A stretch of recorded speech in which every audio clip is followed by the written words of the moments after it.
ప్రార్థన చేసుకొని ధ్యానించుకుందాం. కళ్ళు మూసుకుందాం. భూమి ఆకాశములను సృజించిన పరలోకమందున్న మా తండ్రి, నీ ఘనమైన నామమును బట్టి స్తోత్ర. ప్రారంభం నుంచి ఈ రీతిగా వివిడవుతూ మీరు నుండి క్రమంగా పాటలు, స్తుతి, ఆరాధన, వర్షంతో మీరు నడిపించినందుకు మా నీటి ఎంతో వందనాలు. కీర్తన భాగం వాడి వాక్య భాగములు పరిశుద్ధాత్మ మీ నుండి లోతైన సత్యాలు, రహస్యాలు కూడా ఆయన ఈ రీతిగా మాకు బోధించి, సంఘానికి బోధించి మీరాగటి మమ్మల్ని సిద్ధపరిచి నడిపించి మహిమ పొందుకోమని మీకు నా నిండు దయతో కృతజ్ఞతలు చెల్లిస్తూ యేసుక్రీస్తు శ్రేష్టమైన నామమున ప్రార్థించి అడిగి వేడుకుంటున్నాము తండ్రి. ఆమేన్. హల్లెలూయా. మైక్ సిస్టమ్ కరెక్ట్గా అనుకుంటాను. ఓకే, చూడండి, కీర్తన భాగంలో ఏం రాసినాడంటే, యెహోవానికి కృతజ్ఞత ఎలాంట, ఆయన మంచివాడు. దావీదు ఊరికే రాయి కృతజ్ఞత స్తుతి చేయండి అంటే దాని వెనక ఏమో ఉంది అన్నమాట. ఏముందంటే రెండు విషయాలు అక్కడ చెప్తాడు. యెహోవానికి కృతజ్ఞత స్తుతి ಮಾಡಿರಿ ಆತನು ಒಳ್ಳೆಯ. సెకండ్, ఆయన కృప శాశ్వతం. ఈ రెండును బట్టే కృతజ్ఞత చేయమంటున్నాడు. నేను చెప్పేది జాగ్రత్తగా మీరేదో ముందు వింటాడు, అవి వస్తుంటాయి, అది ఎక్కడెక్కడ వేస్తుంటారు. నేనైతే క్రమంగా మాట్లాడతాను, మీరు వింటే బాగుంటుందని ఆశ. దానికి యెహోవానికి కృతజ్ఞత స్తుతి చేయండి. ఆయన మంచివాడు, ఆయన కృప శాశ్వతంగా ఉంటుంది. దేవాది దేవునికి కృతజ్ఞత స్తుతి ಮಾಡಿರಿ, ఆత్మల కృపయు శాశ్వతం. ఇక్కడ మూడు అంశాలు. యెహోవా అంటాడు, దేవుడు అంటాడు, కర్తలిగే కృతజ్ఞత స్తుతి ಮಾಡಿರಿ, ఆత్మల కృపయు. కృప శాశ్వతం, మంచితనము శాశ్వతం. ఈ కృప, ఈ మంచితనం శాశ్వతమైన విషయంలో ఏ దానిని చూపించాడు. ఆయన కృప శాశ్వతం అంట, ఆయన మంచితనం శాశ్వతం అంట. ఈ రెండు విషయంలో ఏ దాని మీద శాశ్వతంగా చూపించాడు అది మనకు అర్థం. శాశ్వతం అంటే ఏదుంటది, అవును కదా. ఆయన కృప శాశ్వతంగా ఉంటుంది, ఆయన మంచితనము శాశ్వతంగా ఉంటుంది. ఎవరి మీద అది మంచితనం, అది కృప శాశ్వతంగా వచ్చే దేవుడు మన మీద ఆయన కృప, ఆయన మంచితనం శాశ్వతంగా ఉంచుతాడు అని దావీదు చెప్తూ ఈ చెప్పిన తర్వాత ఏమంటాడంటే 4వ అధ్యాయంలో చూసినట్లయితే ఆయన మహాత్మ కార్యములు నడిపించే విషయంలో ఆయన ఒక్కడే శక్తిమంతుడు, అంటే బలవంతుడు, అంటే మంచివాడు, అంటే కృప కలిగిన వాడు. మహాత్మ కార్యములు నడిపించే అతను ఒక్కడే శక్తిమంతుడు. ప్రపంచంలో ఏదైనా మహాత్మ కార్యములు, అద్భుత కార్యాలు, సూచక కార్యాలు అని ఉంటారు బైబిల్లో. పౌలు దాన్ని వివరిస్తాడు. మహాత్మ కార్యాలు, అద్భుత కార్యాలు, ఆశ్చర్య కార్యాలు ఇవన్నీ ఉంటాయి. ఎలీషా, మేము ఇల్లు కట్టుకోవాలంటే కొందరు మీరు వెళ్ళి అడవిలో కొన్ని మాటలు కొట్టుకొని రాకండి అంటారు. సహోదరులందరూ వెళ్ళి అడవిలో మాట కొడుతుంటే కొట్టేసేప్పుడు ఒక గొడ్లి కాపు మునిగి నీళ్ళలో పడిపోతుందంటే చెప్తుంది బైబిల్. హల్లెలూయా.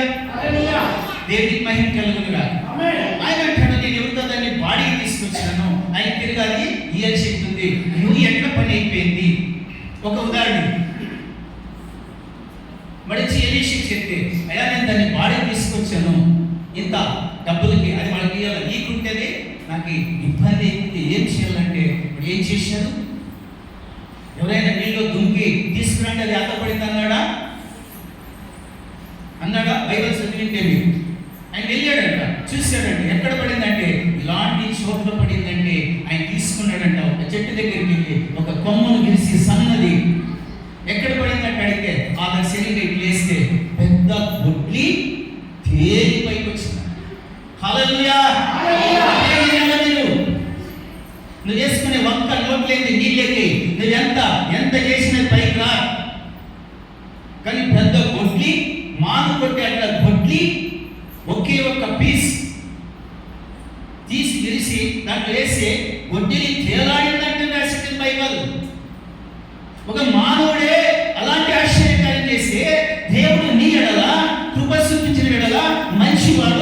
ఎన్ని గొప్ప కార్యములు చేయగలడు. ఒక్కసారి మనం ఆలోచిస్తే ఈ ఎడల చేసినడా లేదా, అంటే ఈ భూమి ఆకాశం మీద చేసినడా లేదా, ఆకాశం ఉందైనా భూమి ఎందైనా భూమి కిందైనా అద్భుత కార్యాలు చేసినడా లేదా, ఆయన దేవుడా కాదా నువ్వు తెలుసుకుంటే నీ లైఫ్లో నువ్వు జారిపోయి కానీ, ప్రార్థన విషయంలో కానీ, స్థుతిలో కానీ, ఆరాధనలో కానీ ఏ కారణానికి నువ్వు జారిపో. హల్లెలూయా, దేనికి మహిమ కలుగును గాక. అతను ఒక్కనే శక్తి అన్నట్టు అతను గొప్ప శాశ్వతం అంటాడు.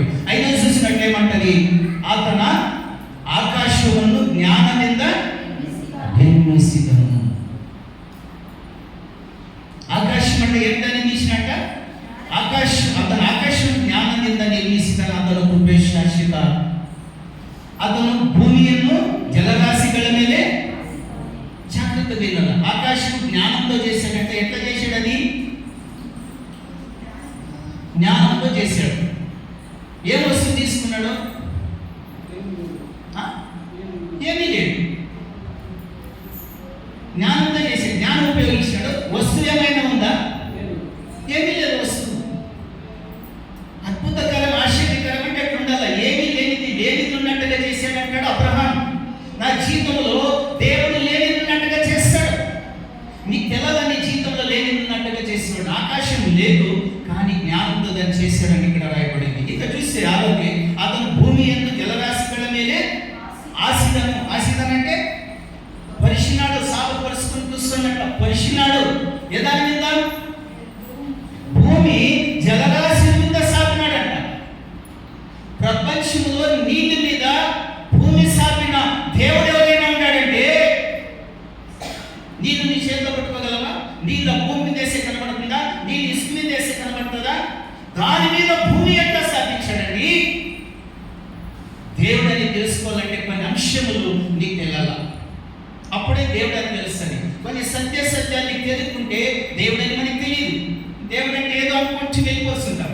కానీ దేవుడు అంటే అద్భుతమైన దేవుడు అంటే, మంచి దేవుడు అంటే, ఆశ్చర్యకరుడు అంటే, ఆయన గురించి నీకు కొన్ని అద్భుతాలు నీకు తెలిస్తే తప్ప నువ్వు దేన్ని నమ్మలేవు. నువ్వు నమ్మాలన్నా, దేనిలో ఉండాలన్నా అది నీళ్ళ మీద భూమి స్థాపించడని అక్కడ చూస్తుంది. దానికి కూడా ఆయన కృప శాశ్వతం. హల్లెలూయా. అతను మహాజ్యోతి మండలను అంటే మహాజ్యోతి మండలను చెప్పాలి సృష్టించాడు. జ్యోతి మండలం సృష్టించడే కదా, మహాజ్యోతి మండలಗಳನ್ನು చూసినట్టు. మహాజ్యోతి అంటే సూర్యుడు, మహాజ్యోతి అంటే చంద్రుడు, మహాజ్యోతి అంటే నక్షత్రాలు, అవన్నీ సృష్టి చేసి పెట్టాడు. ఏ వస్తువు తీసుకుంటాడు? ఎందుకు దీంట్లో కృప అనే పదం వాడాడంటే, నేను ఏం చేసినా కృప అనే దానికి ఉచితం. ఉచితం. దేవుని పని ఎప్పుడు ఉచితం ఉంటుంది. దేవుని పని ఎప్పుడు శాశ్వతం ఉంటుంది. దేవుని పని ఏమి తీసుకోడు, ఉచితం. మనం అన్ని ఉచితంగా చేస్తామా?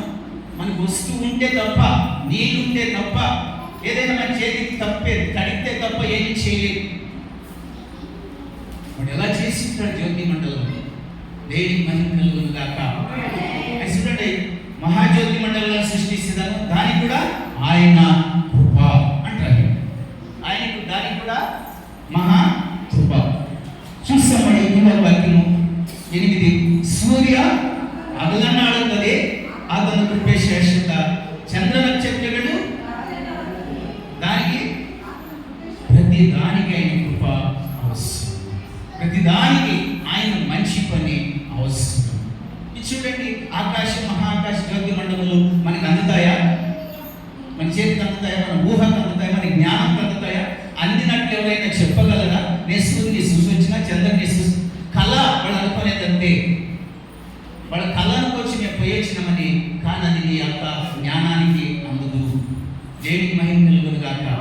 దానికి ఆయన ఏమంటాడంటే కీర్తనలో దావీదు, ఆయన కృప శాశ్వతమైనది, ఆయన ఏమైనా చేయగలడు, లేనిదాన్ని ఉన్నట్టుగా చేయగలడు, భూమి నీళ్ళ మీద స్థాపించగలడు, ఆకాశ జ్యోతి మండలములు ఆయన నోటితో చెప్పగలడు. నోటితో చెప్తే పలకాల. దానికి శక్తిమంతుడు అంటుంటారు 5వ అధ్యాయం. లేకంటే అన్ని చేసి దానికి సర్వశక్తిమంతుడు అంటే రాయింటారు. సర్వశక్తిమంతుడు అంటే మించిన శక్తి ఏది లేదు భూమి మీద అన్నమాట.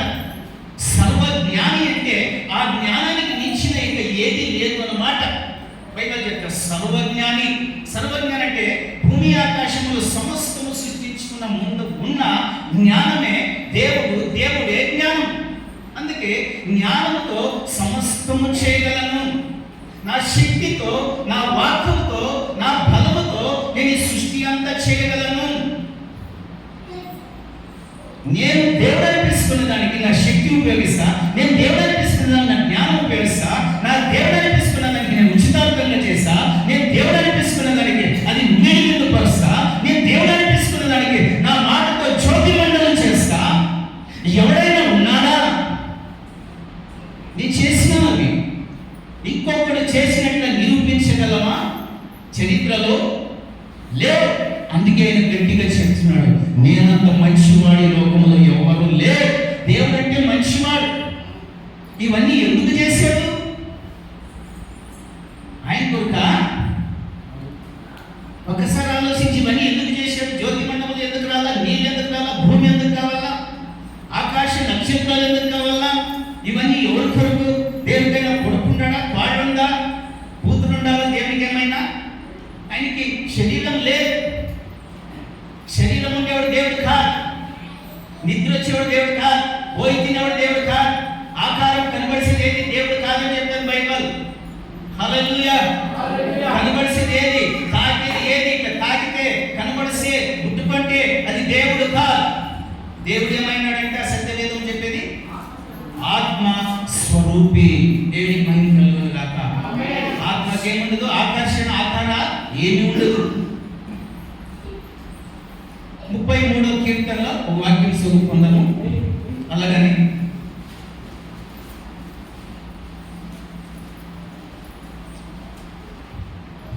6వ వచనం 7వ వచనం చదువుదాం. ಯೆಹೋವನ ಅಪ್ಪಣೆಯಿಂದಲೇ ಆಕಾಶವು ಉಂಟಾಯಿತು, ಅದರಲ್ಲಿರುವುದೆಲ್ಲವೂ ಆತನ ಶ್ವಾಸದಿಂದ ನಿರ್ಮಿತವಾಯಿತು. ನೀರುಗಳನ್ನು ಒಟ್ಟುಗೂಡಿಸಿ ಸಮುದ್ರವನ್ನು ಮಾಡಿದವನು ಆತನೇ, ಭೂಮಿಯ ಕೆಳಗೆ ಜಲಾಶಯಗಳನ್ನು ಇಟ್ಟವನು ಆತನೇ. ಭೂಲೋಕದವರೆಲ್ಲರೂ ಯೆಹೋವನಿಗೆ ಭಯಪಡಲಿ, ಭೂನಿವಾಸಿಗಳೆಲ್ಲರೂ ಆತನಿಗೆ ಹೆದರಲಿ. ಆತನ ನುಡಿದ ಮಾತ್ರವೇ ಸಮಸ್ತವು ಉಂಟಾಯಿತು, ಆತನ ಆಜ್ಞಾಪಿಸಿದರೆ ಸರ್ವವು ಸ್ಥಾಪನೆ ಆಯಿತು. హల్లెలూయా. చెప్దాం హల్లెలూయా. ఏమంటున్నాడంటే యెహోవా అప్పణೆಯಿಂದ ఆకాశము. అప్పణೆ అంటే ఆజ్ఞ. అంటే దేవుని మాట ఆజ్ఞతో ఉంటుంది అన్నమాట. దేవుని మాట ఆజ్ఞతో కూడి ఉంటుంది. అప్పಣೆ ಮಾಡಿದರೆ అంటే దాన్ని తెలుసుకుంటాడు కదా. యెహోవన అప్పణೆಯಿಂದ ఆకాశము ఉంటాయి. ఆకాశం నిర్మింపబడిందంటే ఆయన ఆజ్ఞ. ಅದರಲ್ಲಿರುವುದೆಲ್ಲವೂ ಆತನ శ్వాస అంటే ఊపిరి. అంటే శబ్దం ఊపిరితో. ఊపిరి తీసుకుంటాం లేదు, శ్వాస లేదు అని చేయబడి డాక్టర్ కదా. ఊపిరి స్వాస్థ్యంతో, ఆజ్ఞతో, స్వాస్థ్యంతో, జ్ఞానంతో దేవుడి ఇవన్నీ చేశాడని జ్ఞాపకం పెట్టుకో. ఆయన ఊపిరి అంటే శ్వాసం అంటే గాలి అంటే శబ్దం. దేవుని శబ్దం, దేవుని స్వాస్థ్యం ఎలా ఉంటుందో తెలిసిన? ఆయన స్వాస్థ్యం జల సమూహముల మధ్య వెళ్ళండి, అది ఎలా ఉంటుందంటే జల సమూహం దుంకే దగ్గర ఆ శబ్దం మీరు వింటుంటే తెలుస్తుంది. డ్యామ్ దగ్గర, పెద్ద డ్యామ్ దగ్గర కరెంట్ ఉత్పత్తి అవుతుంది కదా, పెద్ద డ్యామ్ పైన ఇంకా దుంకినప్పుడు ఆ శబ్దం ఏంటంటే అలాంటి శబ్దంతో ఉంటుందంట ఆయన స్వాస్థ్యం. అంత బిరుగాడిగా ఉంటుందంట ఆయన శ్వాసం. ఆ శ్వాసంతో చెప్తే ఆకాశం నిర్మమైంది. దేవుడికి మహిమ కలుగును గాక. ಅದರಲ್ಲಿ ಇರುವುದೆಲ್ಲವೂ ಆತನ ಸ್ವಾಸ್ಥ್ಯದಿಂದ ನಿಮಿತ್ತವಾಯಿತು. ನೀರುಗಳನ್ನು ಒಟ್ಟುಗೂಡಿಸಿದವನು.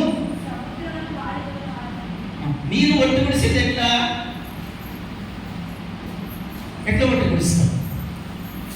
ఒకదాన్ని రమ్మంటే వస్తాయి. నువ్వు చెప్తే, మీరు ఎవరైనా చెప్తే, ఈ లోకంలో ఎవరైనా పండితుడు చెప్తే, ఒక శాస్త్రి చెప్తే, అధికారం ఉండేవాడు చెప్తే నీళ్ళని వచ్చేవాళ్ళకి రాంటి వస్తుందా? ఇప్పుడు దేవుని గురించి మనం తెలుసుకో, నీళ్ళని వచ్చేవాళ్ళకి వస్తుందంట. వచ్చిన తర్వాత ఒక పేరు పెడతాడు. ఏమని పెడతాడు? వచ్చిన దాన్ని సముద్రం పెడతాం, వస్తే డ్యామ్ అంటాం, వస్తే కుంటాడు. వచ్చిన తర్వాత నువ్వు అంటావు, కానీ రాకుండా ముందు ఎవరు? మరి ఒట్టి గుడిసింది ఎవరు? ఒకదాని రమ్మనింది ఎవరు?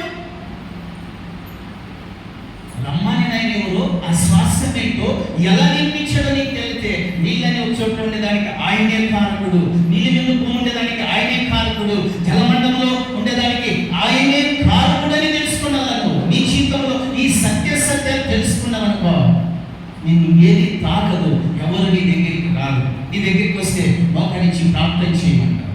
విశ్వాసులైనా సరే, మేమైనా సరే మోకరించి ప్రార్థన చేయమని వచ్చినది ఎవరైనా ఈ సత్యాలు కానీ నీకు తెలిస్తే.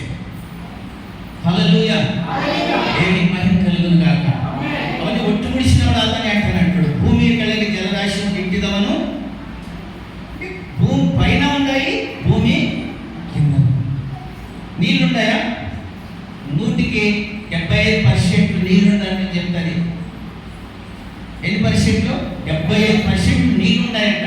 25% మాత్రమే ఒట్టి భూమి అని బైబిల్ చెప్తుంది, చరిత్ర చెప్తుంది. 25% కొన్ని కోట్ల మంది ఉన్నాం. ఈ 75% నీళ్లుంటాయి. ఎక్కడున్నాయి? తెలియదు మానవునికి ఇంతవరకు. భూమి ఆకాశం కట్టబడిన ఉన్నంత వరకు ఇంతవరకు మానవునికి తెలియదంటే ఎంత దూరం ఉంది భూమి ఆకాశం అనేది. హల్లెలూయా, దేవునికి మహిమ కలుగును గాక. దానికి ఏమంటాడంటే, భూలోక దేవుడు యెహోవానికే, భూలోక దేవుడు ಎಲ್ಲರೂ యెహోవానికే భయపడಲಿ, ಭೂನಿವಾಸಿಗಳೆಲ್ಲರೂ ಆತನಿಗೆ ಹೆದರಲಿ. ఎలా? ಆತನು ನುಡಿದ ಮಾತ್ರಕ್ಕೆ ಸಮಸ್ತವು ಉಂಟಾಯಿತು. ಆತನು ಆಜ್ಞಾಪಿಸಿದರೆ ಸರ್ವವು ನುಡಿದ అంటే ఆజ్ఞ వేరే, నుడి అంటే రానే రావాలను అంటే నువ్వు కలగనే కలగాల అంటాడు. మనం ఏదైనా ఒక్కటి, మానవుడు అనేవాడు ఒక్కటి, పండితుడు అనేవాడు ఏదైనా ఒక్కటి భూలోకములు చెప్పిన వెంటనే కలిగితే సరే. నుడిద మాత్రమే ఏంటి? దాని అర్థం ఏంటి? చెప్పిన వెంటనే సెకండ్లో కూడా ఉండదు. అది రాకుంటే ఊరికే ఉండు. అది దేవుడు. నుడిద మాత్రమే దాని అర్థం అంటే నేను చెప్పిన వెంటనే కలగాలంటే అది ఏమైనా అయింది. భూమి అయింది, ఆకాశం అయింది, నీళ్ళైంది, సూర్యుడైంది, ఆకాశ నక్షత్రాలు అయింది, ఏదైనా సరే నుడిద మాత్రమే నేను చెప్పిన వెంటనే అది రావాలా అని వాక్యించాడు. తెలుసుకున్నాడు వాడు, కానీ తెలుసుకున్నాడు ఈ సత్యం. ఎట్లా చేశాడు ఈ సృష్టి, ఎట్లా స్థాపించాడు ఈ సృష్టి, ఒక్క మాటతో వచ్చేసింది. ఎంత గొప్ప దేవుడా! 7 గ్రంథాలు సితారం తీసుకొని రాత్రి పగలు ఆరాధించేదానికి, దాన్ని ఊరికేగా దానియేలు అడ్డుపడి 3 సార్లు ప్రార్థన చేయడానికి, మాటలుగా మోషే దేవునితో ముఖాముఖిగా మాట్లాడడానికి, ఇవన్నీ తెలుసుకున్న భక్తులు వాడు. నేను బైబిల్లో ఒక అధ్యాయం చదివి శక్తి పెట్టి చదివినానని కూర్చుంటే సార్, దాన్ని ధ్యానించాలా. దాన్ని ధ్యానిస్తే సత్యాలు మీకు బయలుపడతాయి. దేవునికి మహిమ కలుగును గాక. దేవునికి మహిమ. జ్ఞానోక్తులు 3వ అధ్యాయంలో ఒక మాట చూడండి, ఏం చెప్తారు?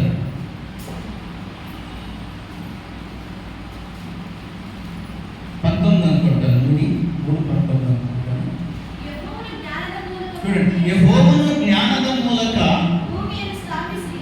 ಭೂಮಿಯನ್ನು ಸ್ಥಾಪಿಸಿ ವಿವೇಕದ ಮುಖಾಂತರ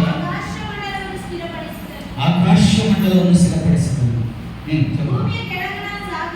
ಭೂಮಿಯ ಕೆಳಗಣ ಸಾಗರವು ಒಡೆದುದಕ್ಕೂ ಆಕಾಶ ಇಬ್ಬನಿಯನ್ನು ಸುರಿಸುವುದಕ್ಕೂ ಆತನ ತಿಳುವಳಿಕೆಯೇ. ఎన్ని అంశాలు ఉన్నాయి ఇక్కడ బైబిల్ ఉందా? ఎన్ని అంశాలు ఉన్నాయి? హల్లెలూయా, హల్లెలూయా. యెహోవನ ಜ್ಞಾನದ ಮೂಲಕ ಭೂಮಿಯನ್ನು ಸ್ಥಾಪಿಸಿದನು. దేవుడికి ఏం అవసరం? జ్ఞానం అవసరం. అంటే జ్ఞానమే దేవుడు, దేవుడే జ్ఞానము, దేవుడే జ్ఞానము, దేవుడే అయి ఉంటాడు. వివేక ముఖాంతర ఆకాశ మండలವನ್ನು స్థిరపరిచినాడంటే సృష్టించేది వేరే, సృష్టించేది ఉందండి. నువ్వు అంత పోయి స్థిరంగా ఉండవు. నేను చెప్పేదాకా కాలిపోద్దు, నేను చెప్పేదాకా పోవద్దు అనే మాట. స్థిరపరిచంటే చేశాడు. ఇప్పుడు ఈ సాక్షి అమూల్లో పెట్ట ఆడగం రేపు ఆరంభించదంట. ಇದೆಂದು ಈ ಕಡೆ పెడతారు రేపార్మిక తెచ్చిన కాడే ఉండు స్థిరపరచ ఒక వస్తువు చేస్తే దాన్ని స్థిరపరచడం అక్కడ ఉండాలి.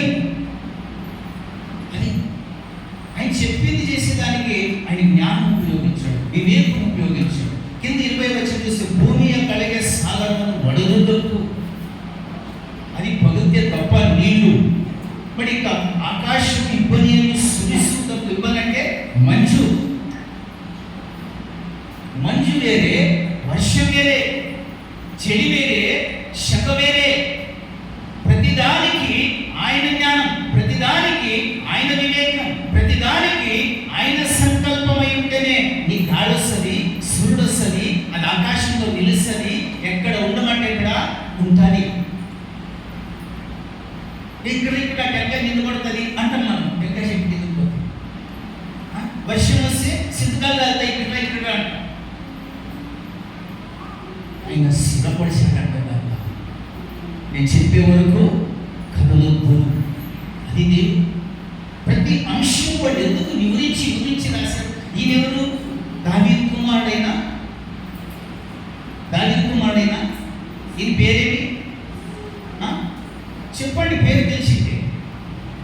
దావీదు ఒక రీతిలో రాస్తే కుమారుడు ఇంకొక రీతిలో రాస్తాడు. మీరు ఉంటారు, మీ తల్లి ఉంటారు. తల్లి ఒక్క రీతిలో వెళ్తే కుమారు ఇంకొక రీతిలో వెళ్ళాలా? తల్లి నేర్చుకునేదే నేర్చుకోకూడదు, ఇంకొక కోణంలో వెళ్ళాలను. కుమారుడు నేర్చుకునేదే నేర్చుకోకూడదు, తండ్రి ఇంకొక రీతిలో వెళ్ళాలి. వివరించి రాస్తే కుమారుడు కంటే తండ్రి, తండ్రి కంటే కుమారుడు, కుమారుడు కంటే ఈ రీతిగా వెళ్తుంటే ఎలా ఉంటుంది? ఒక్క కోణంలో వెళ్ళొద్దు. నా మీదే ఒక కోణం అయితే ఈయన యొక్క కోణం. దాన్ని వివరించడానికి వివేకం అవసరం కదా. అబ్బా ఎవరు కట్టేవారి సేతు అబ్బా ఇలా కట్టినారు అంటాం మనం. సేతుకి ఏమేమి సిమెంట్ వాడింటారు, కంది వాడింటారు, కూలోడు వాడింటారు, ఇంజనీర్ వాడింటాడు. దానికి నెల 3 నెలలు ఏడాది అంతా కట్టి దాన్నే విశేషంగా చూస్తాము. కానీ ఆకాశం కదలదు, భూమి ఆయన వచ్చే వరకు అది కదులుకున్నాం. హల్లెలూయా. అందుకే ఆయన మహాత్మ కార్యములు చేసేవాడు అని దావీదు కీర్తన రాస్తుంది. ఆయన గొప్ప కార్యములు, మహాత్మ కార్యములు ఈ లోకంలో చేయాలంటే ఆయన శక్తి కావాలా, ఆయన జ్ఞానం కావాలా, ఆయన వివేకం కావాలని కీర్తనగాడు రాస్తున్నాడు. ఆయన కుమారుడు కూడా రాస్తున్నాడు. పరిశుద్ధాత్మ మనతో మాట్లాడు. ఇబ్రియ గ్రంథంలో 3వ అధ్యాయం 11వ అధ్యాయం 3వ వచనం చదువుదాం. ఏమంటారు అక్కడ? 11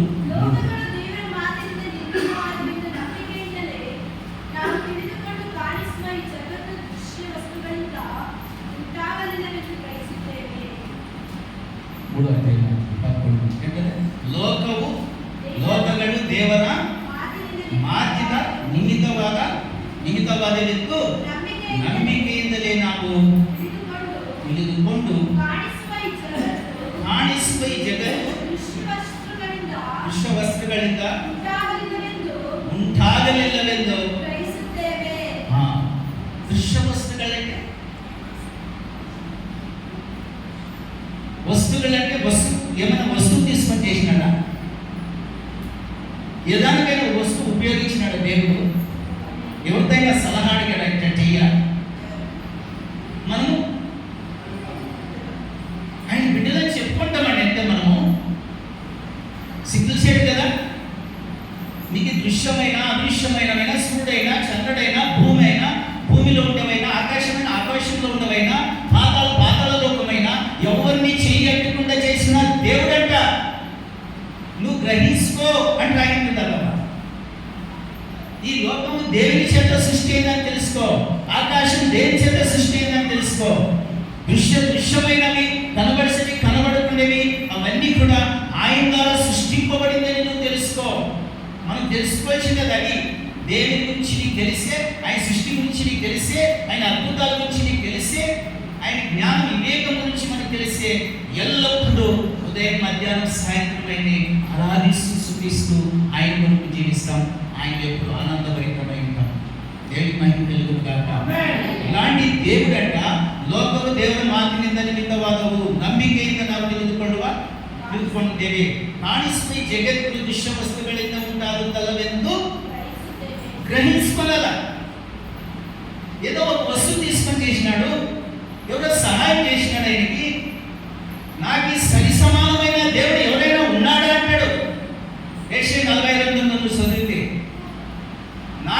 సరిపోల్చే వ్యక్తి ఎవరైనా ఉన్నాడా? ఎవరైనా ఉన్నారంటే ఆయన నడుస్తున్నాడంటే ఒక్కసారి చూడండి, దేవుని వాక్యం అంటుంది ఆయన చిల్లేస్తాడంట, తొడతొడతాడంట. నాకు సరి సమానమైన దేవుడు ఎవరైనా ఉంటాడా? నేను ఏ వస్తువు తీసుకోకుండా చేస్తా, అది సూర్యుడైనా చేస్తా, చంద్రుడైనా చేస్తా, ఆకాశమైన నీళ్ళు ఇస్తా, భూమి కిందైనా నీళ్ళు ఇస్తా, భూమి పైన నీళ్ళు ఇస్తా. దేవునికి మహిమ కలుగునుగాక. ఇలాంటాడు దృశ్యమైన వేది తీసుకొని నేను చేయలేదు. ప్రేతులను మీరే చదువుతాడు అంటే దేవుని వాక్యము చేత ఇదంతా నిర్మూలింపబడి ఉంది. దేవుని వాక్యం అంటే వాక్యం అంటే దేవుని మాట అంటే దేవుని శక్తి ద్వారా నీకు ఇంకా ఈ విధంగా తెల్లంటే 1:3 చదివితే ఇప్రియా తేలిగా మీకు కనబడుతుంది. ఇప్రియా 1:3 చదివితే 1:2 చదివితే ఈతను దేవర ప్రభావద ప్రకాశము ఆత్మతత్వ ಮೂರ್ತಿಯು ತನ್ನ ಶಕ್ತಿಯ ವಾಕ್ಯದಿಂದ ಸಮಸ್ತಕ್ಕೂ ಆಧಾರವಾಗಿದ್ದು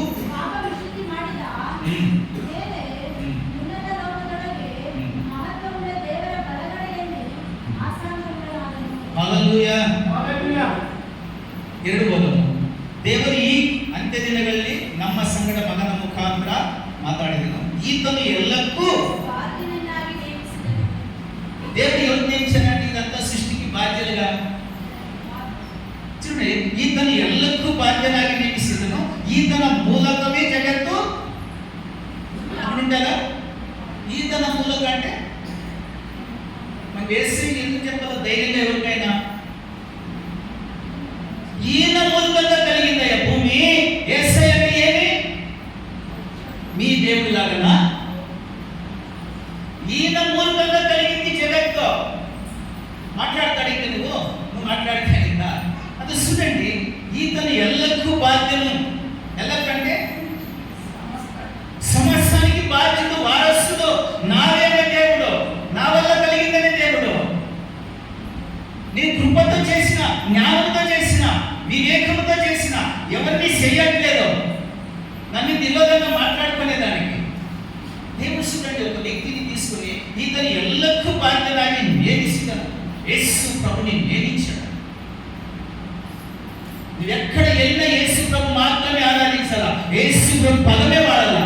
దేవుని గురించి వాడితే, దేవుని గురించి మాట్లాడితే, దేవుని గురించి ఆరాధన చేస్తే ఆయన ప్రభావంతో కలిగింది, ఆయన శక్తితో కలిగింది, ఆయన తత్వమూర్తి. ఆది నుంచి ఉండేవాడు, అంశం వరకు ఉండేవాడు, మారని దేవుడు, మార్పు లేని దేవుడు, స్వయంభవుడు. ఆయనంత స్వయంభవుడు ఎవరు లేదు, ఆయనంత శక్తిమంతుడు ఎవరు లేదు, ఆయనంత తత్వమూర్తి ఎవరు లేదు, ఆయనంత ప్రకాశం. ఈ సృష్టిని ఎంత ప్రకాశిస్తే చేసిన వాడిని ఎంత ప్రకాశిస్తాలా? నిలవగలవ ఏ మానవుడైనా ఉందా? దేవుని గురించి దానికి రాదు. నీకు ఎలా ఉంటుందంటే ఇటుంటే నాకైతే ఎలా ఉంటుందో తెలిసిన నేను ఎప్పుడు వెళ్ళిపోతుందో తెలియదు అనిపిస్తుంది. నువ్వు దేవుని గురించి ధ్యానించు, ఆ తత్వం గురించి ధ్యానించు, ఆయన ప్రకాశం గురించి ధ్యానించు. ఆయన లోను ఉండవని మర్చిపోవద్దు. దేవునికి మహిమ కలుగునుగాక. వాక్యద సమస్తకు ఆధారం చేసినాడంట. వాక్యమే ఆదిలో వాక్యం ఉండేను, ఆ వాక్యము దేవుడై ఉండేను, ఆ వాక్యమే శ్వాసమైంది, జ్ఞానమైంది, అది ప్రకాశమైంది, తత్వమూర్తి అయింది, శ్రేష్టమైన అంశాలతో కూడిన దానికంటాడు మీరు భూమికి కృతజ్ఞతాస్తుతులు చేయండి. ఆయన మంచివాడు, ఆయన కృప శాశ్వతంగా ఉంటుంది, ఆయన చేసినది నిరంతరం ఉంటుంది. ఎన్ని తలపైందండి మనిషికి, ఎన్ని యుగాలపైందండి మనిషికి భూమి ఆకాశం నిర్మించి లెక్కేసే మానవుడు ఉన్నాడా? ఎన్ని తలలైందో లెక్కేయగలడా? ఎన్ని శతమానాలైందో ఎలా చేశాడో లెక్కేయగలడా మానవుడు? దేవుని మహిమ కలుగునుగాక. దేవుడు నీతోనే ఉండునుగాక. ఆది కాండంలో 1వ అధ్యాయంలో ఏం చెప్తుంది?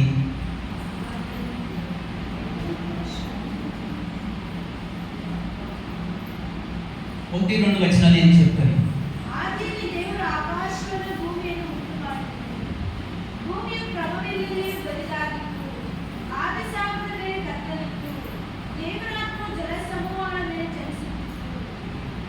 హల్లెలూయా చెప్దామా? అంతేనా? ಆದಿಯಲ್ಲಿ ದೇವರು ಆಕಾಶವನ್ನು ಭೂಮಿಯನ್ನು ಉಂಟು ಮಾಡಿದನು. భూమి క్రమం లేదు. చూడండి, ముందు చేసేటంట, అంటే సృష్టించాడంట, దాన్ని అనుకుంటున్నాడు. ఇది ఉదాహరణ మన అంతే. అనుకుంటున్నాడు భూమి ఇలా చేయాలా, ఆకాశం ఇలా చేయాలా అని అనుకుంటున్నాడంట. మరి అది ఉంటು ಮಾಡಿದನು. భూమియు క్రమమిల్లదయు. క్రమం అంటే క్రమం లేని జీవితం ఒకటి ఉంటుంది మానవునికి. క్రమం లేని ఒక ఆఫీస్ ఉంటుంది, క్రమం లేని ఒక చర్చ్ ఉంటుంది, క్రమంలో ఆజ్ఞలు లేని ఒక ఇల్లు ఉంటుంది. ఏంటప్ప ఇది యాడే ఏదైనా క్రమం ఉందా, దీనికి ఏదన్నా శిస్తుందా, ఇట్లా ఇట్లానే ఏమీ లేదు దీనికి. సంతలో చూడండి, ఎక్కడి నుంచి అక్కడే కొనుక్కుంటారు వ్యాపారస్తులు, దానికి క్రమమే ఉండదు.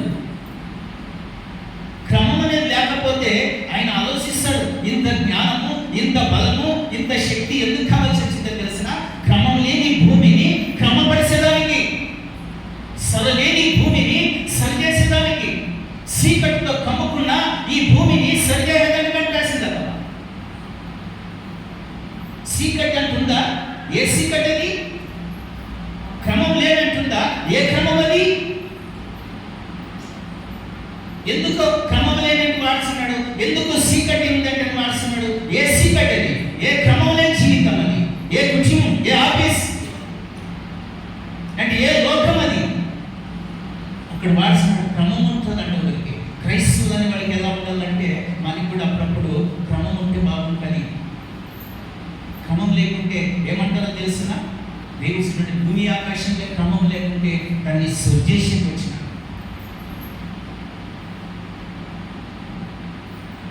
ఆది సాగರದ ಮೇಲೆ ಕತ್ತಲಿತ್ತು. ఆది సాగరం ఉందంట, ఇంకా భూమి ఉందంట, జలసమూహం ఉందంట, క్రమం లేదంట. మరి జలసమూహముల మీద మరి దేవుడు ఎక్కడున్నాడంట? దేవుడు ఉన్నాడా? దేవుని ఆత్మ ఉంది అక్కడ. ఆత్మ ఎక్కడుందంట? ఎక్కడుందంట? నీళ్ళు మీద అని రాసింది. హల్లెలూయా.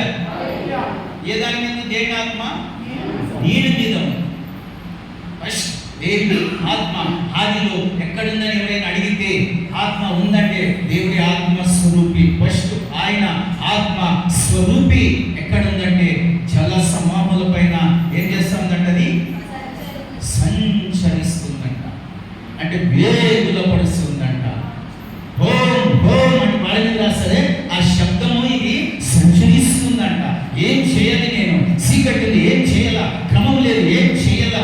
చేసేదానికి అక్కడంతా చీకటి, చేసేదానికి ఏది కనబడదు. మరి ఏం కాదన్నా కనబడాలంటే మరి ఏం చేసుకున్నాడు ఆయన చేసేదానికి? అట్టమలిగిగా ఇంత జ్ఞానం కలిగిన వాడు. మరి దావీదు అంటాడు అది మరి సొలొమోను అంటాడు జ్ఞానంతో చేశాడు, వివేకంతో చేశాడు. ఇవన్నీ చేయాలంటే జ్ఞానం కాదని వాళ్ళు వివరిస్తాడు, ఇవన్నీ చేయాలంటే శక్తి కాదని వివరిస్తాడు. సర్వశక్తి ఒక్కడే దావీదు అంటాడు. అదృశ్యమైనవి కనబడుకునేవి అవి ఏదో వస్తువు తీసుకొని చేయలేదని పరిశుద్ధాత్మ ఇబ్రే గ్రంథంలో చెప్తుంది. మరి ఇలాంటి జగత్తు, ఇలాంటి భూమి ఆకాశంలో ఆయన ఎలా చేశాడంటే, ఆయన ఇలా చేశాడని బైబిల్ తేటగా ఈరోజు మనకి ప్రకటిస్తుంది. హల్లెలూయా. క్రమం లేని దాన్ని క్రమముగా, చీకటి ఉండేదాన్ని తొలగించి వేరుగా చేస్తాడు ఆయన. 3వ అధ్యాయం చదివితే 1-3వ అధ్యాయంలో ఏం చెప్తుందంటే, ఆగా అంటే కొన్ని శతమానాలైన తర్వాత ఆయన చీకట్లో ఉండలేక, క్రమం లేని ఆ యొక్క భూమి మీద ఉండలేక, క్రమం లేని నీళ్లు, అప్పుడు ఆకాశం లేదు. ఇప్పుడు కిందకు చదివితే భూమి వారుగా, నీరు వారుగా, ఆకాశం వారుగా, ఆ గుంట వారుగా వేరు చేసేటట్టాడు. కొన్ని శతమానాలైన తర్వాత ఈ ఆలోచన కలిగి చేసేదానికి ఫస్ట్ అయింది. ఏం కావాల్సి వచ్చిందో మరి బైబిల్ చదివితే మరి తేటగా చెప్తుంది. 3వ అధ్యాయంలో ఏం చెప్తాడు? దేవునికి వెలుగు అవసరమా? అవసరమండి. వెలుగు లేకుంటే నువ్వు ఏం చేయగలవు? నీ జీవితంలో వెలుగు లేకుంటే, నీ కంటి లేకుంటే, వెలుగు కండ్లు అనుకున్నాము చెప్తుంది బైబిల్. నీ కంటికి ఇది వెలుగైంది అని చెప్తుంది, నీ కాలికి దీపం అయిందని చెప్తుందా? చెప్తుంది కదా. నువ్వు 2 కళ్ళు కలగకపోతే ఏం చేస్తావు? హల్లెలూయా. వెలుగు తెచ్చుకున్నాడు ఫస్ట్. ఆగా అంటే దాని అర్థం ఏం చెప్పు, అప్పుడు కొన్ని రోజులు, కొన్ని శతమానాలు అయిన తర్వాత దేవుడు అప్పుడు ఆగా దేవుడు వెళకాగలి అందరూ వెళకాయదు. హల్లెలూయా. అయిందా? వెళకాగలి అందరూ వెంటనే వెళ్ళే సెకండ్లు అయిపోయింది. అప్పుడు దేవుడికి అంత నీట్గా కనబడుతుంది. ఓహో, జల సంబంధం మీద ఇక్కడ ఆత్మ ఉంది, ఇక్కడేమో సీకట్ ఉంది, అక్కడేమో క్రమం లేదు, నీళ్ళు ఏడవేడే ఉంది, భూమి ఎక్కడంటే ఎక్కడే ఉంది, ఏది దీని క్రమము లేదు. ఇప్పుడు వెలుగులో నేను దాన్ని ఒక క్రమపరుస్తా. దేవుడు ఏది చేసినా క్రమంగా చేస్తాడు. దేవుడు ఏది చేసినా మానవుడు దాన్ని సంతోషించలాగా చేస్తాడు. ఇది దేవుడే చేసేదాన్ని నిరూపించుకుంటాడు. మానవుడు చేసిన పని చూసినట్లయితే ఇది సరిలేదు, ఇది సరిలేదు, ఇది ఇట్లుండాల్సింది, ఇది ఇట్లుండా. దేవుడు చేసిన దాన్ని ఎవరు సరిలేని దానికి లేదు. ఆయన ఫస్ట్ వెలుగును సృష్టించుకున్నాడు. వెలుగులో చక్కగా చేయగలడు. ఫస్ట్ వెలుగంటుంటుంది. ఆగా దేవుడు వెళకాగని అన్నలు వెళకాయదు. వెలుగు వచ్చింది. ఈ వెలుగు ఎప్పుడైనా వివరించి చెప్తా, ఈ వెలుగు ఎవరో ఎక్కడో. ఆది కాండంలో వెలుగు ఎవరికి పోల్చగలం మనం? లేకుంటే ఏ దేవునికి ఉండాడు? యేసుక్రీస్తు ఆది కాండంలో ఉండాడు. ఆది కాండంలో యేసుక్రీస్తు బైబిల్ చదివిన వారు మాత్రమే చెప్పాడు ఉండాడు అంటే, లేకపోతే ఆది కాండంలో యేసు ప్రభు లేదా లేదా లేదా దేవుని చిత్తమైతే వచ్చే రోజుల్లో ఉండాడా లేదా మన వాక్యం ఆలోచిస్తున్నాం. మీరు లేదనేది, ఉన్నాననేది అది నాకు సరిపో. వాక్యం ఉంటేనే నిరూపిస్తా, లేకుంటే నిరూపిస్తా. హల్లెలూయా, హల్లెలూయా. మరి అయిన తర్వాత ఏమన్నాడంటే, ಬೆಳಕಾಗಲೆಂದು ಬೆಳಕಾಯಿತು. దేవుడు ఆ ಬೆಳಕನ್ನು ಒಳ್ಳೆಯದೆಂದು ನೋಡಿ దేవుడు ಬೆಳಕನ್ನು కత్తలేను. చూడండి, ఎందుకు జ్ఞానము వివేకం అవసరం, శక్తి అవసరం అంటే తత్వమూర్తి జ్ఞానం. ఎందుకంటే ఆయన ఏదైనా చేస్తే ఫస్ట్ వెలుగు నిరూపిస్తున్నాడు. ఏదైతే వెలుగు చేశాడో దాన్ని వేరు చేస్తాడు. వేరెందుకు చేయాల? ఒకసారి అర్థం చేసుకోండి. వేరెందుకు చేయాల? ఆయనకు ఒక ఆలోచన ఉందండి. వెలుగు వెలుగుగానే ఉంటే మనం వెళ్ళలేము. దానికైనా వెలుగులోనిక ఆయన వేరు చేశాడంట సీక్రెట్. వెలుగు వచ్చిన వెంటనే సీక్రెట్ చెప్పాడంట. వెలుగు వచ్చింది, ఇంక నువ్వు కొంచెం సైడ్కి కదా, నేను ఇంకా ఏదో చేయాల. సీక్రెట్ ఉందని చెప్తుందా బైబిల్లో? ఫస్ట్కి చెప్తుంది కదా. భూమి క్రమం లేదు, ఆది సాగరం మేలే కత్తలు, మబ్బు, ఆందోళన, భయంకరమైన స్థితి. మబ్బు చూసినావా? ఆందోళన ఎప్పుడైనా నీకు తెలిసిన ఆందోళన మబ్బు అంటే కారు చీకటి. నువ్వు పుట్టిన దినం నుంచి సత్య వరకు నడిచినంత కారు చీకటి ఉంటుందని బైబిల్ చెప్తుంది. అందులో నువ్వు వెళ్ళలేవు, ఆ చీకటిని చూడలేవు, ఆ ఆందోళనను చూడలేవు. అలాంటి భయంకరమైన చీకటి ఒకటి ఉందంట. రాత్రి 12 గంటల్లో అమావాస్య వస్తే భయంకరమైన చీకటి వస్తుంది చూడండి. అప్పుడు నువ్వు బయటికి వెళ్ళలేవు. ఒకటి ఎక్కడైనా ఎలా ఉంటుందంటే గిజి గిజి గిజి అంటుంది. మోషే ఎలాడేలు వెళ్ళినప్పుడు ఎలా తెలిసిన దానికంటే భయంకరమైన చీకటి ఉందని బైబిల్ చెప్తుంది. ఆ చీకటి తొలగించాడంట, నువ్వు వేరు చేశాడని చెప్తుంది బైబిల్. వెలుగు వచ్చిన వెంటనే ఇక్కడ ఏం చేసినాడంటే ఆ వెలుగులోని చీకటిని వేరు చేశాడు. అక్కడ ఉందట, ఇక్కడ ఉందట చూసినట్టు. ಬೆಳಕು ಒಳ್ಳೆಯದೆಂದು ನೋಡಿ ಅದನ್ನು ಬೆಳಕನ್ನು ಕತ್ತಲೆಯನ್ನು ಬೇರೆ ಬೇರೆ ಮಾಡಿ ಬೆಳಕಿಗೆ ಹಗಲೆಂದು ಕತ್ತಲೆಗೆ ಇರಳೆಂದು ಹೆಸರಿಟ್ಟನು. ಹೀಗೆ ಸಾಯಂಕಾಲವು ಮಧ್ಯಕಾಲವಾಗಿ ಮೊದಲನೆಯ ದಿನವಾಯಿತು. హల్లెలూయా, హల్లెలూయా. ఆయన చేసి వెలుగు చేసి దాంట్లో ఇంకా చీకటి మారుగు చేసి దానికి పేర్లు ఆయన పెట్టారు. మరి ఈ వెలుగు ఈ చీకటి మీరు ఏదానికి పోలుస్తారు? ఇక్కడ వెలుగు ఉంది కదా, ఈ వెలుగు ఈ చీకటి, చీకటి ఒక పక్కలో వస్తాం. ఈ వెలుగు ఈ చీకటి ఏంటికి పోలుస్తారు? ఎప్పుడైనా లోతుగా బైబిల్ ప్రార్థన చేసి చదవండి, ఈ వెలుగు చీకటికి ఏమిటో అనేది మీకు తెలుసు.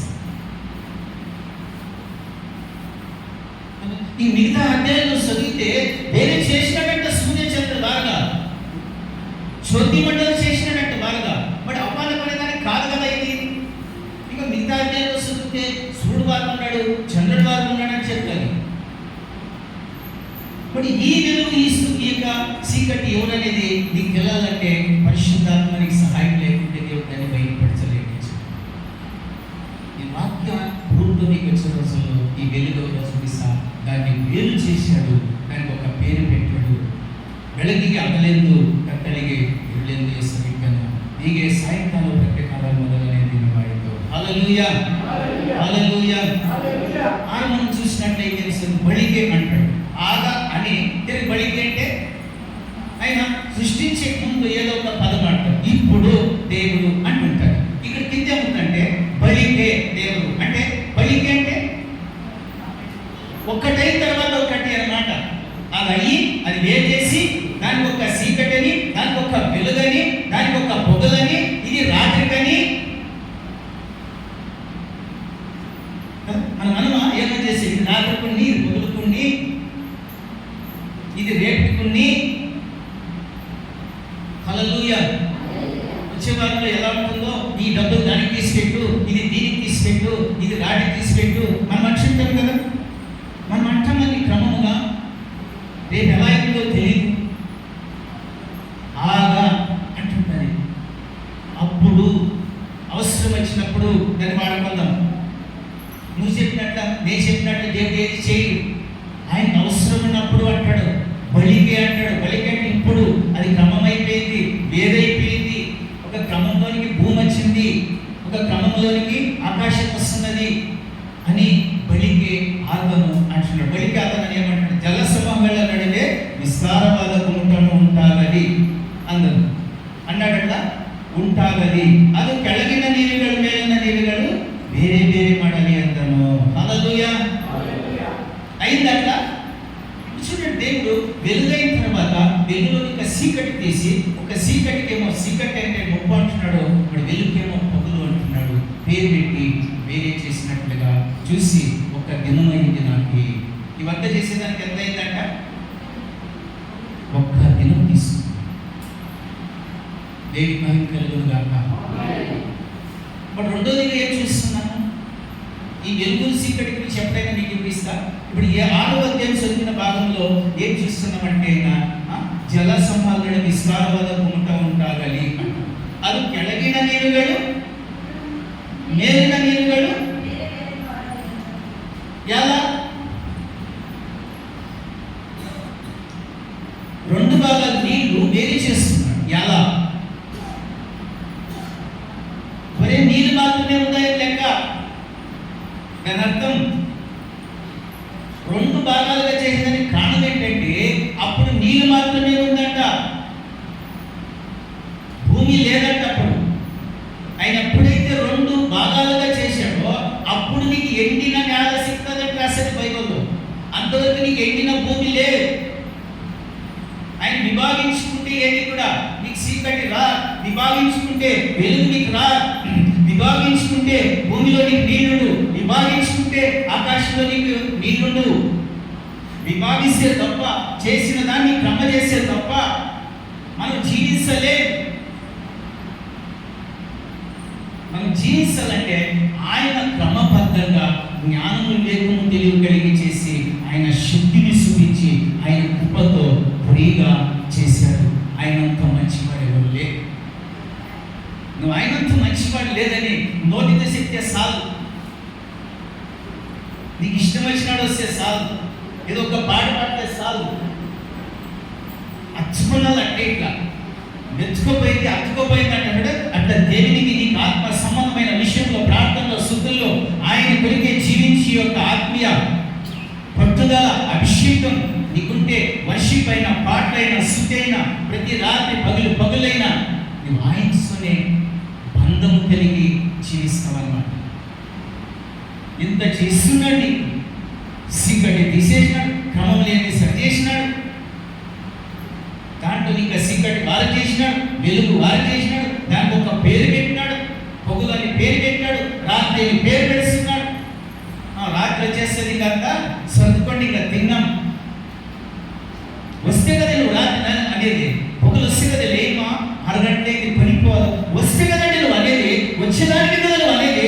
ఎవరి చాలా వస్తున్నది అబ్బా, ఎలుగైతే 5 గంటలైంది ఇంకా లేదు, ట్రైన్ అయిపోతుందేమో, అప్పుడా తీసుకోకపోతే, పని పోకపోతే, ఆఫీసులో రాకపోతే, సూర్యుడు వచ్చి చెప్తా, ఏ సూర్యుడు వచ్చాడు, అర్ధగంట అయింది, వెలుగైంది, 4:30 అయింది, లే రావాలి కదా అది, రావాలి కదా అది. ఎవరి చేతుల్లో ఉందని? దేవుని చేతుల్లో ఉంది. దేవుడు దాన్ని ఆజ్ఞాపించాడు, దేవుడు దాన్ని చేశాడు, వేరు చేసి పెట్టాడు. ఇంకోపైన ఇంకా పడుకోలేదా అంటమ్మా, ఇంత 30 ఇలాంటి ఇంత రాత్రి అయింది ఇంకా పడుకోనంటే, రాత్రి వస్తే రాత్రి, చీకటి వస్తే చీకటి అంటాం, ఇంకా పడుకోలేదా పద్ధతి పడిపోవాలంటాం. రాత్రి రావాలి కదా నీకు, ఎవరైనా అన్నిలేసింది కదా, ఎవరైనా చేసే మహానుభావుడు ఉన్నాడా రాత్రిని? దేవుడు చేశాడంట. వీడు విడుదలగా నీకు రెండింటిగా విడదీసి చేసిన రాత్రి పొగలు ఎంత శ్రేష్టమో ఒక్కసారి లెక్కేస్తుంది. పొగలు వచ్చింది వస్తుంది, నీకు వచ్చే చీకటి అవుతుంది, రాత్రి వస్తుంది. రాత్రి రావాలంటే ఏం కావాలా? పైగా చెప్పేది రాత్రి రావాలంటే ఏం కావాలా? చీకటి రావాలా? చీకటినే రాత్రి అంటారు. రాత్రి వేరే, చీకటి కంపంటే ఇప్పుడు రాత్రి వచ్చింది అంటాం. ఎలుగు వస్తే పొగలు వచ్చింది అంటాం. వెలుగు రాకుండా పొగలు అనుమానం, చీకటి రాకుండా రాత్రి అనుమానం ఏమిటో చూస్తాం. అంశములంట రాసినాడు, చీకటి కమ్ము కొట్టేదని ఏమంటే రాత్రి వచ్చింది అంటాం మనం. వెలుగు వస్తే పొగలు వచ్చింది అంటాం. వెలుగు రాకుంటే పొగలు ఎట్లయితుంది? చెట్టుంటే కదండి మొగ్గేసేది, మొగ్గుంటే కదండి పూలేసేది. మొగ్గుకు తేడా లేదా? పూలకు తేడా లేదా? చెట్టుకు తేడా ఉండదా? ప్రతి అంశానికి తేడా పెట్టాడు దేవుడు పరిశుద్ధాత్మ. చీకటి పొమ్ముకుంటేనే రాత్రి అంటావు, వెలుగు ఉదయిస్తేనే పొగలు వచ్చింది అంటావు. లేకుంటే ఊరికే రాదు. దానికి ఏం కావాలా? జ్ఞానం కావాలా, వివేకం కావాలా, తెలుగులి అవసరం. ఆయన వాక్కు, ఆయన తత్వ మూర్తి శబ్దం ప్రకాశమైన దేవుని యొక్క శక్తితో నీ గగన మండలాలను సృజించిన దేవుడా నీ యేసు. ఆయన సర్వశక్తిమంతుడు, సర్వాంతర వ్యాపి. ఆయన ద్వారా మాత్రమే కలిగింది, ఆయన లేక ఏది కలగలేదని పై వారు చూసుకుంటారు. ఆయన కొరికే కలిగింది, సమస్తం ఆయన ద్వారా సృష్టింపబడిందని ప్రియ గ్రంథంలో చూస్తాం. ఆయన కొరకు సృష్టింపబడింది. దేవుని మహిమ కలుగునుగాక. 6:7 చూస్తే, బలికి దేవుడు జల సముద్రం నడివే విశాలವಾದ ಗುಂಟ ಉಂಟಾಗಲಿ, ಅದು ಕೆಳಗಿನ ನೀರುಗಳು ಮೇಲಿನ ನೀರುಗಳನ್ನು ಬೇರೆ ಬೇರೆ ಮಾಡಿದನು ಅಂದನು. ದೇವರು ವಿಸ್ತಾರವಾದ ಗುಂಟವನ್ನು ಮಾಡಿ ಅದರ ಕೆಳಗಿನ ನೀರುಗಳು ಅದರ ಮೇಲಿನ ನೀರುಗಳನ್ನು ಮಂಗಡಿಸಿದಾಗ ಹಾಗೆಯೇ ಆಯಿತು. ಯಾರು ನಿಲ್ಲಿಸಿದನು? దేవుని మహిమ కలుగునుగాక. గాలి ఇచ్చినాడంటే అక్కడ పైన ఎనిమిది చూసినట్లయితే ఆయుధు దేవుడు ఆ గుంటకే ఆకాశం ఎందు అది పైన. ఎందుకంటే పైన నీళ్ళు ఉండాలా? మనం చూసాము, నీళ్ళు నింద ఈ భూమి స్థాపింపబడింది.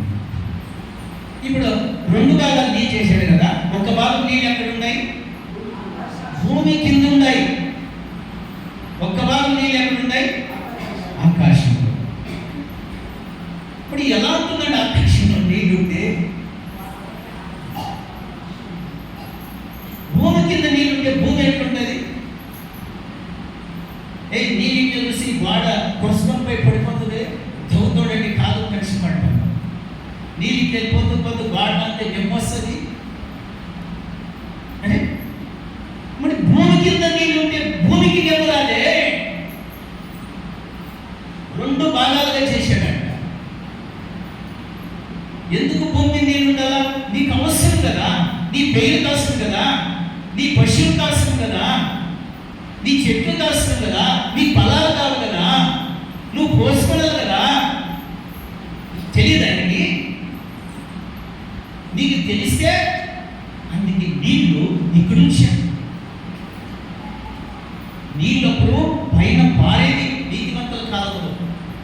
ఊరికే కప్పాలేస్తే వచ్చింది.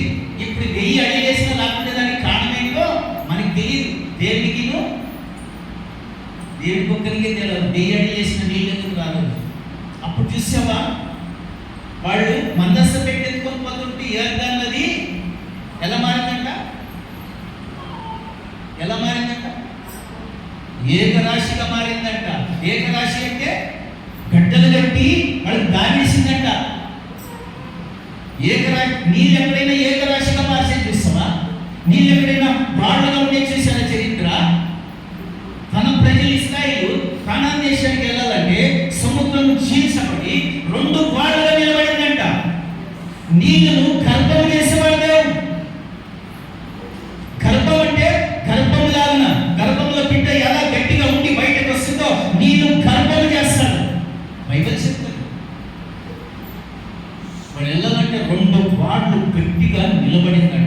మందస్సు పెట్టి తీసుకొని లేవి వాళ్ళంతా నీళ్లు దిగితే అది ఏక రాశిగా మారిందంట. గట్టిగా వాళ్ళు పోయేదాకా అది నిలిచిపోయిందంట. ఏక రాశిగా తెలుస్తుంది దేవుడు. నీళ్ళు ఎక్కడైనా ప్రపంచంలో అద్భుత కార్యాలు, ఆశ్చర్యకాలానికి వెళ్ళాలంటే బైబిల్ చదువు. యేసు ప్రభు గారు కన్నారా గ్రహించి చూసి హృదయంలో గ్రహించుకోగలరు. దేవుడికి పని కలుగునుగాక. దానికైనా ఆ నీళ్లను విస్తారం చేసి పైన నీళ్ళు ఉంచాడు, కింద దేవుని స్థానముల గుంట మాడి కలిగిన నీరుಗಳನ್ನು వేలిన నీరుಗಳನ್ನು వింగడించినట. ఈ రీతిగా 6 దినాలు చేసిన చరిత్ర అంతా దీంట్లోనే ఆది కాండంలో ఉంది. 1వ దినము, 2వ దినము, 3వ దినము, 4వ దినం, 5వ దినం, 6వ దినం చేసి 7వ దినం ఏం చేసినాడంట? విశ్రాంతి పొందినాడు. అంటే విశ్రాంతి ఎందుకంటే ఇంత జ్ఞానంతో, ఇంత బలంతో, ఇంత తెలివడంతో అబ్బా ఏమని చేస్తుంటే ఆయన ఏమంట మధ్యలో టీ ఇస్తారా, నాకు చూసి అంటే చేసి నేను అలసిపోయినాను, దాంట్లో టీ ఇస్తారా, అంటే మంచినీళ్ళు ఇస్తారా అంటారు పనులు. నేను కూడా ఇంత జ్ఞానంతో చేసినట్టే లెక్కేస్తుంది. మనం చిన్నదేనా చేసి అంతకంటే చేసి 4 గంటల కోసం 6 దినాల పని చరిత్ర మీరు చదవండి. వివరంగా ఉంటుంది.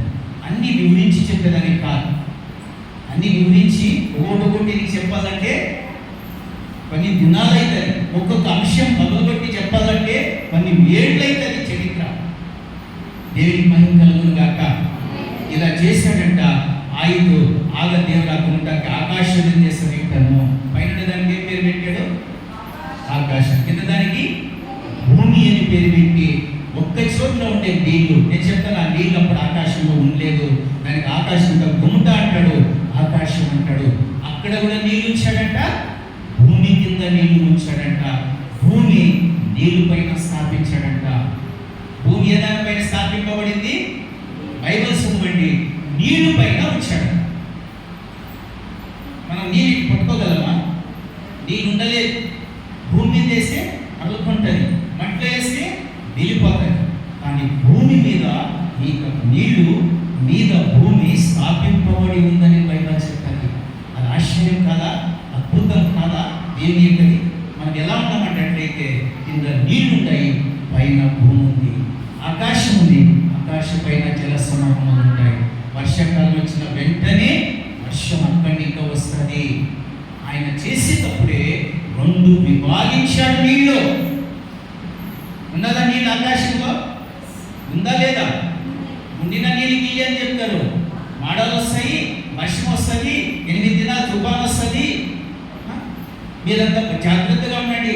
ఉండేదాన్ని వచ్చేదానికి చెప్పేదంతా నీళ్ళు, కానీ చేసిన వాడు ఎవరో తెలియదు, నీళ్ళు వచ్చిన వాడు ఎవరో తెలియదు. ఈ సైన్స్ సోషల్కి మేమే చెప్పినట్ల ఈ 15 దినాలు ఇట్లుంటుంది, ఈ ఏడాది ఇట్లుంటుంది, భూకంపాలు అవుతుంది, సునామీ వస్తుంది, ఇవన్నీ చెప్తారు కదా. బైబిల్లో ఉండే తీసుకునే ఏదైనా చెప్పాలంటే చేసిన చరిత్ర ఇక్కడ ఉంది కదా, రూపించిన చరిత్ర ఇక్కడ ఉంది కదా, నేనే ఇక్కడ ఉన్నాడు కదా, నేను విభాగించానని చెప్పే వ్యక్తి ఇక్కడ ఉన్నాడు కదా, నా జ్ఞానంతో చేసిన చెప్పే వ్యక్తి ఇక్కడ ఉన్నాడు కదా. చేసిన దాన్ని చెప్పేదంటే ఇంకా దాన్ని నమ్ముతావా? దేవుని నమ్ముతావు నువ్వు? దేవుని నమ్మా, నువ్వు ఆత్మీయరాలైతావు, ఆయన మాటకు లోబడినదానైతావు, సత్యాన్ని తెలుసుకునేదానైతావు, ఆయన్ని ఆరాధిస్తావు, ఆయన నా తండ్రిని ఒప్పుకుంటావు.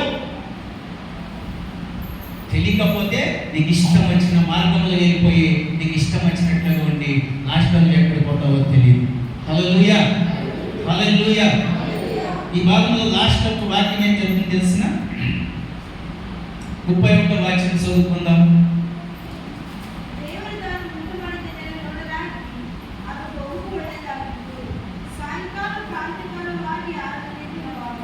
హల్లెలూయా.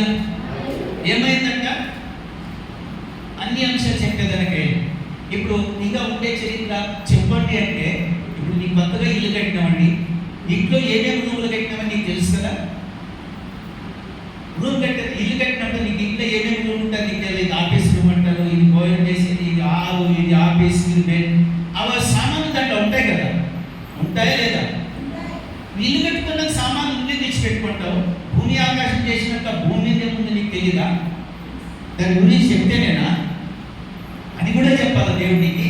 భూమి మీద ఏమేముంది, ఆకాశం మీద ఏమేముంది, సివిల్ ఎక్కడ వచ్చింది, ఇవన్నీ చెప్పాలా నీకు? నీకు కనబడదా సివిల్? నీకు కనబడదా ఎలక? ఇవన్నీ సృష్టి చేశాడని తెలుసుకునే కయ్యదా? దాని గురించి చెప్తేనేనా అర్థమైంది. 6 దినాలు కూడా చెప్పుకుంటే ఏమొస్తా? భూమి అంటే దీంట్లో ఇలా ఉంది, నేను ఊహించగలను. చదువుకుంటే వ్యక్తి చెప్తాడంటే భూమి మీద ఏమేముందంటే, బైబిల్ చదివిన వ్యక్తి చెప్తాడు ఆకాశంలో ఏమేముందంటే, బైబిల్ చదివిన చెప్తాడండి పాతాళలోకంలో ఏమేముందంటే, నీకు వివరించి చెప్పాల్సిన అవసరం లేదు. ఇంకా ఆయన జ్ఞానంతో చేశాడు, శక్తితో చేశాడు, అని విభాగించాడు. కనబడిసే పని, కనబడుకునే పని, అదృశ్యమైన పని అని చెప్పాడు కదా. కనబడుకునే నువ్వు తలేసుకోదు, కనబడిసే పైన నువ్వు విలుసుకో, ఇది దేవుని వల్ల కలిగి ఉందని. చదవండి. 6 దినాలు ఏం చేసినాడో, 7వ దినము విశ్రాంతి తీసుకున్నాడు. హల్లెలూయా. సృష్టి ముగింపు అయిపోయింది. ఇంకా నీకు కావాల్సినది ఏంటి? ఆయన వెలుగు చీకటి వేరువేరు చేసి, వెలుగుకి పగలని, చీకటికి రాత్రి అని పేరు పెట్టాడు.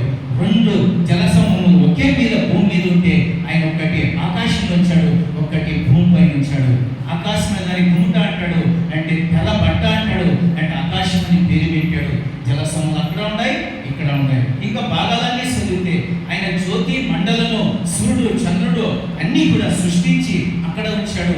భూమి మీద కాసిన భూమి మీద ఉంచామని ఆయన చరిత్ర అంతా రాసి ముగిస్తూ, మరి అక్కడ లాస్ట్ 30 వచ్చేసినట్లయితే, దేవుడు తాను ఉంటున్నాడు దానివల్ల నోడుబాగా ఆయన తీసుకుని ఆయన చూసాడంటే ఒకసారి.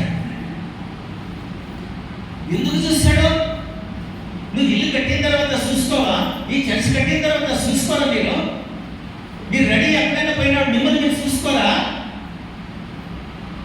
ఆయన చూసుకున్నాడు. ఏదన్నా పొరపాటు అయితే ఎవడైనా భూలోకంలో నాకు ప్రశ్న చేస్తే అట్లా వేయగలడా? ఆయన సృష్టించిన తర్వాత చూసుకున్నాడంటే దాని అర్థం ఏంటి?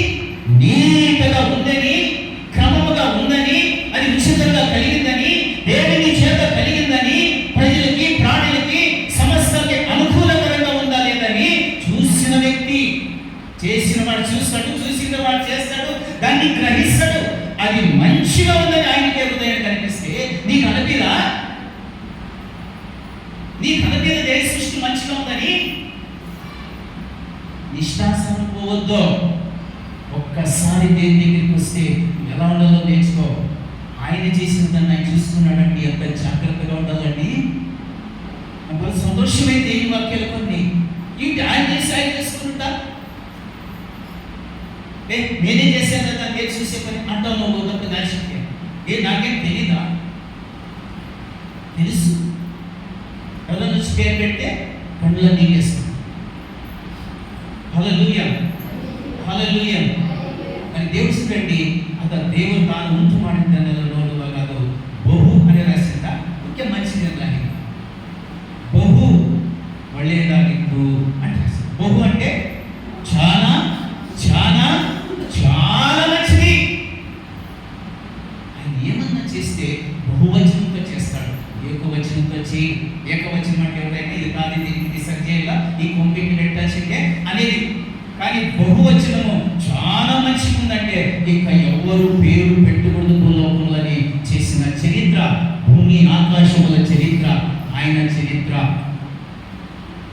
దానికి దావీదు అంటాడు, ఆయన అద్భుత కార్యాలు చేసే సర్వ శక్తిమంతుడు అని రాస్తాడు. ఆ శక్తి ముందర ఇంకొక శక్తి భూలోకంలో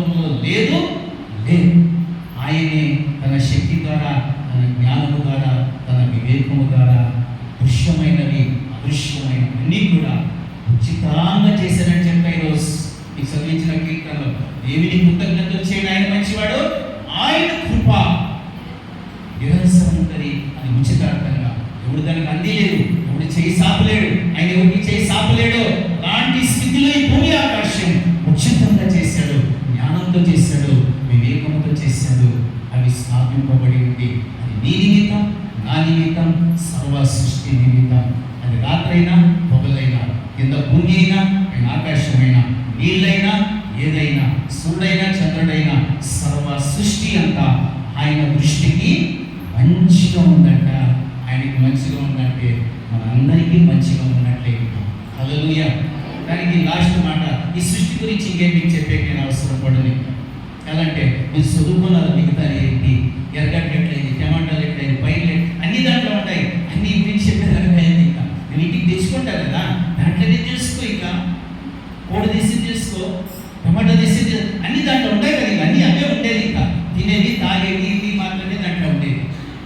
ఇంకొక్కటి మాత్రం దేని చిత్తమైతే దేవుడు అవకాశం ఇస్తే మన మధ్యలో ఒక ప్రత్యేకమైన ముఖ్యాంశం, ఆ 6 దినాల్లో చేసిన అంశం ఒక్కటి ప్రత్యేకంగా ఉంటుంది, ముఖ్యమైన అంశం ఉంటుంది. పరిశుద్ధాత్మ దాని గురించి నాకు బయలుపరిస్తే అది మీ మధ్యలో దేవుడు పంచుకున్నదానికి కృపస్తే అది పంచుకున్నాను.